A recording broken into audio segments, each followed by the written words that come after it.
ভর্তা ছাড়া পিঠা একটু মজা লাগে না। এই যে ধনেপাতা, সরিষা ভর্তা আর চিতই পিঠা, গরম ভাত, আহ কি স্বাদ! আসসালামু আলাইকুম গাইজ, সবাই কেমন আছেন? আমি রামিম লাইফস্টাইল থেকে নতুন আরেকটা ভিডিও নিয়ে চলে এসেছি। চলুন কিভাবে ভর্তা তৈরি করা যায়।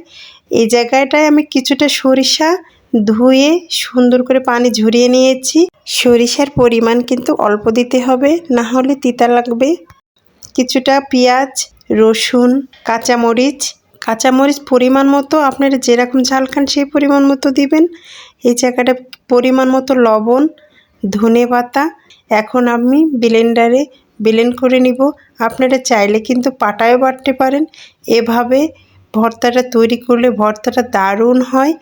এভাবে আপনারা ভর্তাটা তৈরি করবেন। কমেন্ট করে বলবেন ভর্তাটা কেমন হয়েছে। নতুন ভিডিও পেতে গেলে সাবস্ক্রাইব করবেন, লাইক করতে ভুলবেন না। সুস্থ থাকবেন, ভালো থাকবেন।